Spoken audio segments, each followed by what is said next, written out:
दूं, मतलब मेजोरिटी बच्चे अभी भी मतलब संघर्ष कर रहे हैं। इट्स नॉट इजी कि रोज आप 3 लेक्चर अच्छे से देख ले, फिर पढ़ ले, फिर रिवीजन कर ले, टेस्ट की तैयारी कर ले, सब कुछ कर ले। तो 70% बच्चों का कहीं ना कहीं 60% बच्चों का बैकलॉग चल रहा है। तो मैं एक चीज बताता हूँ, सिंपल सी बात, फिर पढ़ाना शुरू करता हूँ। ये जो बैकलॉग वाली बात है ना, इसमें जेन्यून बच्चे मैं मान लेता हूँ कि एडमिशन लेट लिया होगा, काउंसलिंग की कराई होगी, कुछ उम्मीदें रहा होगा। बड़ी सिंपल सी बात है बैकलॉग का, बड़ा सिंपल सा बात है, सुन बताता हूँ। बड़ा सिंपल सा बात है कि मान लो 10 लेक्चर का बैकलॉग है, 15 लेक्चर का बैकलॉग है, 20 लेक्चर का बैकलॉग है, 30 लेक्चर का बैकलॉग है, सारे सब्जेक्ट मिला के 40 लेक्चर का बैकलॉग है, चल 50 का है, 50 लेक्चर का बैकलॉग है। साइकोलॉजिकली समझना, तुम अपने आप को कमजोर मत समझो, चाहे तुम्हारा कितना भी बैकलॉग हो। और तुम अपने आप को सुपरमैन भी ना समझो कि मेरी इतनी बैकलॉग है और मैं 10 दिन में ना 30 बैकलॉग खत्म कर दूंगा। तुम क्या, तुम और तुम्हारे मास्टर्स मेरे से भी नहीं होगा। तुम क्या करो कि तुम रिकॉर्डेड ही जाओ। अगर तुम्हारा बैकलॉग है तो लाइव की कोई जरूरत नहीं है, अनलेस एंड अनटिल कि तुम्हें लग रहा है नहीं मैं रिकॉर्डेड लाइव ही समझ पाता हूं, तो वो केस अलग है। मेरी बात सुन लेना ढंग से, मैं सिर्फ 2 मिनट बात कर रहा हूं, सुन ले अच्छे से। अगर तुम्हारा 10, 15, 20, 30, 40, 50, 60, 70 जितने भी बैकलॉग है, ठीक है, तो ये बैकलॉग ऐसा नहीं कि इसमें परेशान हो जाने वाली बात है कि 10 बैकलॉग है कैसे होगा, 20, 40, 50 बैकलॉग है कैसे होगा।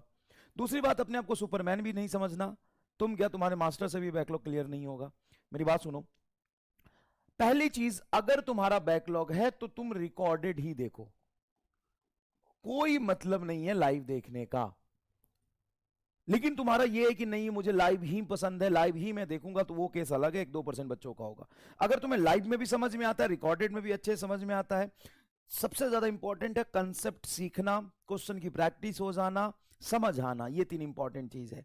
तुम्हें चीजें समझ आए, कंसेप्ट अच्छे से विजुअलाइज हो जाए, तुम सवाल कर पाओ, इससे बड़ी चीज कुछ नहीं है। लाइव रिकॉर्डेड से कोई फर्क नहीं पड़ता है। तो आप रिकॉर्डेड लेक्चर ही देखें, लाइव ना देखें। दूसरी बात, आप शेड्यूल को कुछ ऐसे बनाएं कि बैकलॉग 1 महीने में नहीं, 2 महीने में नहीं, 3 महीने में नहीं, पूरे आने वाले 5 या 6 महीने में बैकलॉग कवर करने का प्लान बनाएं। जैसे ही 5 to 6 मंथ में तुम रिकॉर्डेड देख रहे हो तो कोई दिक्कत ही नहीं है, 5 से 6 मंथ में तुम बैकलॉग क्लियर करने का प्लान बना सकते हो। अब 6 मंथ में अगर मैं 10 बैकलॉग को बांटू या 30 बैकलॉग को बांटू तो क्या फर्क पड़ता है? जिसका बैकलॉग है वो और जिसका बैकलॉग है नहीं है, उन दोनों को क्या लगभग लगभग सेम ही स्पीड से सेम ही बर्डन लेके पढ़ना है। हाँ, 6 महीने में कितने दिन होते हैं? 180 दिन। 180 दिन में कितने बैकलॉग कवर करने हैं? 30 लेक्चर का, मतलब कुछ भी नहीं। अगर मैं 50-60 लेक्चर का बैकलॉग लेके चलूं, 60 लेक्चर का बैकलॉग है साहब, और मुझे कवर करने मान ले 120 दिन में, जिसमें से संडे भी आएगा, कोई चीज होगी जिसमें क्लास अगर मान ले होता भी है तो थोड़ा रिलैक्स तो मिलेगा ना। 24 घंटे में 2 ही क्लास हुई ना भाई। तो 60 लेक्चर बहुत बड़ा बैकलॉग है, बहुत बड़ा बैकलॉग है। अब उस 60 लेक्चर के बैकलॉग को कवर करने के लिए मैं अगर 5 महीने लूं या 4 महीने भी लूं, 4 महीने ठीक है, 4 महीने ठीक है, अगस्त, सितंबर, अक्टूबर, नवंबर, दिसंबर, 5 महीने ले ले, 150 दिन कितने हुए भाई? 150 दिन कितना हुआ जरा बता। अगर तू आधा लेक्चर भी देख रहा है, आधा से भी कम लेक्चर देख रहा है, तो हो जाएंगे ना कवर। सर इससे तो एक प्रॉब्लम हो जाएगा। क्या? सर इससे तो बैकलॉग बहुत आसानी से क्लियर हो जाएगा। जितना बिना बैकलॉग वाला रफ्तार से पढ़ रहा है उतना ही मुझे स्पीड से पढ़ना होगा। कितना लेक्चर देखना है? आधा लेक्चर देखना है सर, ये तो हो जाएगा। लेकिन हम टेस्ट कैसे देंगे? रिवीजन की क्या भाई, टेस्ट तुम उसी स्पीड से दो ना जितना तुम्हारा कवर होता जा रहा है। 60 लेक्चर पीछे हो तो पीछे वाला टेस्ट दे दो, टेस्ट तो रहता ही है। टेस्ट पेपर का पीडीएफ डाउनलोड करके रख लो, घर पे ओएमआर पे टेस्ट दे लो। अगर तुम करना चाहते हो तो सब कुछ पॉसिबल है। रैंक नहीं आया कोई बात नहीं, नवंबर के बाद रैंक आ जाएगा। लेकिन अगर तुम इस 40 बैकलॉग को या 50 बैकलॉग, 30 बैकलॉग को 1 महीने कर करने की कोशिश करोगे, सब रायता फैल जाएगा, सब रायता फैल जाएगा, कोई फायदा नहीं होगा। समझ गए? सारा रायता फैल जाएगा। तो ध्यान रख कि बैकलॉग पे तू लगा है तो एक्सेसिव लोड मत ले। बैकलॉग को एक टाइम इंटरवल में बांट दे जिससे तुम्हें सफिशिएंट टाइम मिले, लेकिन डिसिप्लिन से उसको धीरे धीरे कवर कर लो। जब तुम नवंबर तक सारी चीजें बैकलॉग कवर कर लोगे और तुम एकदम स्पीड से नॉर्मल कंडीशन पे आ जाओगे दिसंबर तक भी, तो it's not a big deal. It's not a big deal. Tension नहीं लेना भाई, पढ़ना है। टेंशन लेने से आपकी इफिशियंसी कम होती है और कोई फायदा नहीं होता। खुश रह के पढ़ोगे, इंजॉय करके पढ़ोगे। तुम मजबूरी में मत पढ़ो। सबसे पहली बात, पता है किनका बैकलॉग होता है और किनको पढ़ने में दिक्कत आती है और किनसे सवाल सॉल्व नहीं होता? जो मजबूरी में पढ़ रहा है।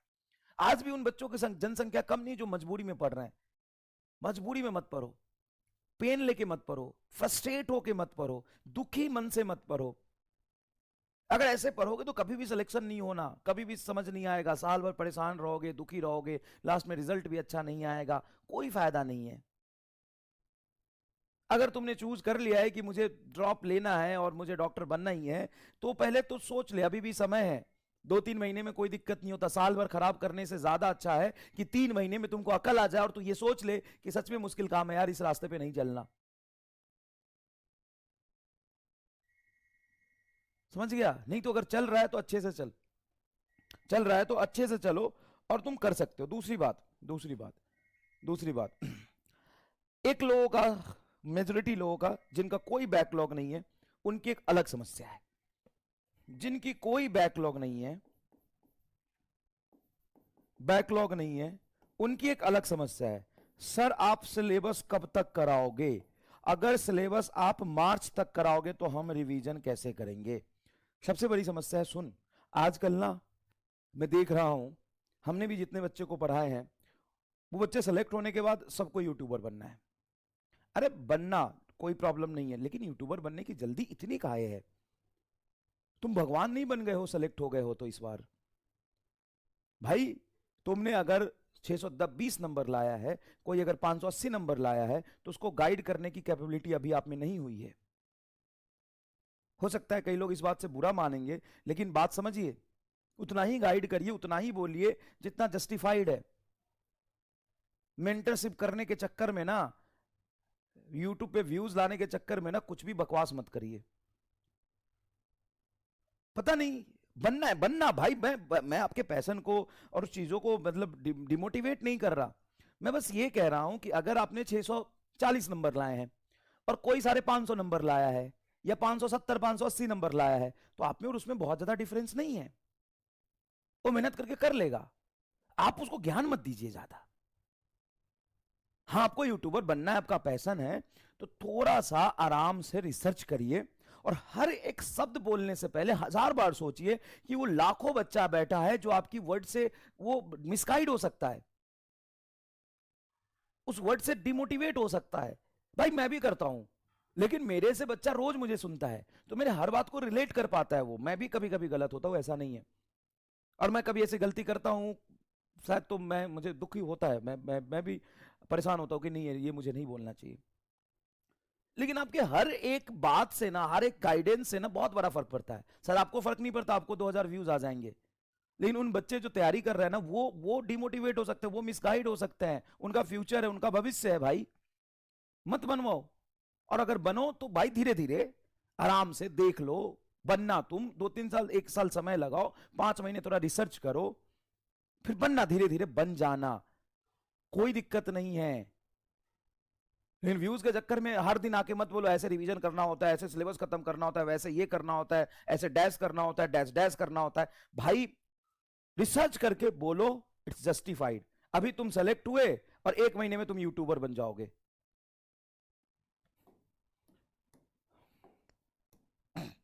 चलो सुनो ध्यान से, देखो बेटा, सबसे पहली बात, सिलेबस कब कंप्लीट होगा ये बहुत इंपॉर्टेंट बात है। अगर आप मार्च के स्टार्टिंग में सिलेबस कंप्लीट करते भी हैं, 5-10 मार्च तक सिलेबस कंप्लीट करते भी है, तो it's not a big deal. The reason behind it कि आपको पूरा 11 पूरा 12 पढ़ना है, मतलब 30-30 चैप्टर पर सब्जेक्ट पढ़ना है। तो इसका यह मतलब नहीं है कि मैं दिसंबर में ही सिलेबस खत्म कर दूं, 6 महीने में कंप्लीट 11 कंप्लीट 12 का सिलेबस भगा भगा के पढ़ा दूं। सिलेबस कंप्लीट करना is not issue. Syllabus complete उम्मीद में भी होता है, सिलेबस कंप्लीट महा रिवीजन में होता है। 12 घंटे में मैं सिलेबस कंप्लीट करा सकता हूं, एक टॉपिक नहीं छूटेगा। सब कुछ रिवीजन नहीं है मेरे भाई, सब कुछ रिवीजन नहीं है, सब कुछ टेस्ट नहीं है। सर मार्च तक सिलेबस खत्म होगा तो हम तैयारी कैसे करेंगे? तो सिलेबस खत्म तो तेरा अभी भी है, तो 11 12 पढ़ चुका है ना, सिलेबस तो खत्म है, रिवीजन ही तो कर रहा है और क्या कर रहा है? सोच, थोड़ा सा सोच, घबरा मत, मेरी बात समझ। जब जब तू 11 12 कर चुका है तो हम यहां कर क्या रहे हैं? रिवीजन, और क्या कर रहे हैं? नहीं सर हमारा तो बेसिक कमजोर था, हम तो पढ़ रहे हैं। हाँ तो पढ़ रहा है ना, तो समय लगेगा, पूरा 11th पूरा 12th करने में ना समय लगेगा। और रिवीजन करना उतना ही ज्यादा इजी होगा जितने अच्छे तरीके से आपने कंसेप्ट पढ़ा होगा। मैं कई बकलोल को देखता हूं, मैंने 12 बार रिवीजन किया, मैंने 8 बार रिवीजन किया, मैंने 6 बार रिवीजन किया। अब एक गधा, तुमको 6 बार रिवीजन करने की जरूरत क्यों पड़ी? क्योंकि तुमने पहली बार में ढंग से पढ़ा नहीं। आजकल फैशन हो गया है रिवीजन रिवीजन रिवीजन। पहले हमें कंसेप्ट सीखना पड़ेगा, पहले हमें ढंग से चीजों को समझना पड़ेगा, पहले हमें एक लिमिट के ऊपर जाके क्वेश्चन प्रैक्टिस करनी पड़ेगी, पहले हमें हर चैप्टर में समय देना पड़ेगा। जब हम चीजों को अच्छे से पढ़ेंगे नहीं, अच्छे से प्रैक्टिस नहीं करेंगे, अच्छे से समय देके कंसेप्ट को नहीं सीखेंगे, तो रिवीजन का डैश करेंगे। 6 बार रिवीजन किया, अरे तू एक बार में ढंग से कर लेता ना तो चौथी बार करने की जरूरत नहीं पड़ती, तू तो 6 बार कर चुका है, 2 बार में सब कुछ हो जाता। Revision is not everything.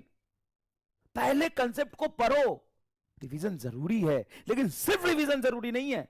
अगर तुम ढंग से देखोगे तो तुम 11 12 पढ़ चुके, तुम रिवीजन ही कर रहे हो, तो तुम्हारा रिवीजन है ये, तुम्हारा क्या है ये? रिवीजन चल रहा है।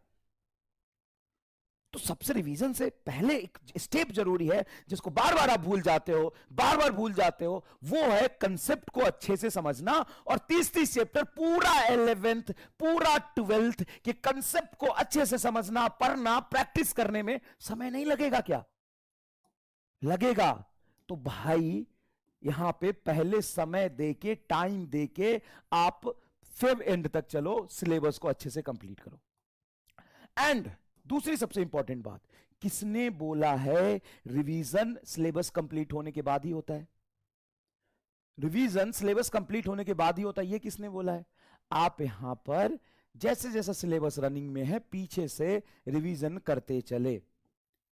सर कैसे करें, वही तो नहीं हो पाता है। रिवीजन बहुत बड़ी बात नहीं है, आप किसी भी चैप्टर का जो शॉर्ट नोट्स बनाए हैं वो फॉर्मूले आप एक पेज पे लिख लीजिए, सबको सजा के अच्छे से एक पेज पे लिख लीजिए। हर रोज सुबह उठ के उस पेज को देखिए, आपका पूरा दिमाग में सेट होता जाएगा। समय देंगे, पढ़ाई करेंगे, सब कुछ कैसे करना है रिवीजन। भाई नोट्स बनाया है, नोट्स में सब कुछ रिवाइज नहीं करना है, मल्टीपल टाइम्स जो आपने फॉर्मूला लिखा है, कंसेप्ट लिखा है, उसको क्लास से पहले डेली उठ के पढ़ना है। दीवार पे चिपका दो, घर में कुछ तो जगह होगा, उस घर के दीवार पर चिपका दो कि ये यूनिट एंड डायमेंशन के सारे इंपॉर्टेंट कंसेप्ट और फॉर्मूले हैं, ये लॉज ऑफ मोशन के हैं, ये तुम्हारे मोशन इन 1D के, ये बेसिक मैथ के, चिपका दो, ये केमिस्ट्री के, बायोलॉजी के है। सुबह उठो 5 बजे, 5 बजे उठ के दीवार के सामने खड़े हो जाओ, ओके ये यूनिट एंड डायमेंशन ये देख लिया, फिर उसको नीचे रफ पेज पे लिख ली भी लिया। मेहनत करो, मेहनत ही सब कुछ है। लाइब्रेरी में पढ़ते हो तो घर तो होगा कहीं, घर में चिपका दो, घर में चिपका दो, और रोज सुबह खड़े हो जाओ, देखो ये फॉर्मूला पे नीट में यूनिट एंड डायमेंशन में ये 2016 में ये सवाल आया था, 15 में ये सवाल आया था, 16 में ये सवाल आया था, इस सवाल का कंसेप्ट ये है, ऐसे होता है। मेहनत करोगे ना, टाइम दोगे ना, तो एवरीथिंग इज पॉसिबल। वैसे 20 दिन में कुछ आ रहा है, उसका इंतजार करो, वो तुम्हारी थोड़ी मदद करेगा, ठीक है भाई, परेशान मत हो। अच्छा, इससे भी एक प्रो लेवल के बच्चे होते हैं, प्रो लेवल के बच्चे, सर हमको तो नवंबर में ही करना है। तो भाई तेरी वजह से बाकी लोगों का नुकसान मैं नहीं कर सकता, तेरी वजह से बाकी लोगों का नुकसान नहीं कर सकता, जो पहली बार पढ़ रहे हैं, पहले कभी कोचिंग नहीं करी, पहले अच्छे से नहीं सिलेबस कंप्लीट किया है, उसका नुकसान मैं तेरी वजह से दिसंबर में सिलेबस करके नहीं कर सकता। अगर तुम्हारे पास इस सिलेबस के पेस के अकॉर्डिंग सब कुछ सही चल रहा है, फिर भी समय बच रहा है, फिर भी समय बच रहा है, फिर भी तो पढ़ लो एक दो चैप्टर आगे के कहीं से, पिछले साल के लेक्चर से उम्मीद से कर लो, तुम तो एडवांटेज में चले जाओगे ज्यादा प्रो हो तो। नहीं तो चुपचाप जितना पढ़ा रहे हो उतना पढ़ो। अरे ऐसी चीज आ रहा है जिसके आने के बाद ना माहौल में गर्मी थोड़ी बढ़ जाएगी, अफरा तफरी मच जाएगा, हाहाकार मच जाएगा, ऐसा कुछ आने वाला है। वो जैसे ही आएगा ना, माहौल में गर्मी थोड़ी बढ़ जाएगी। चलो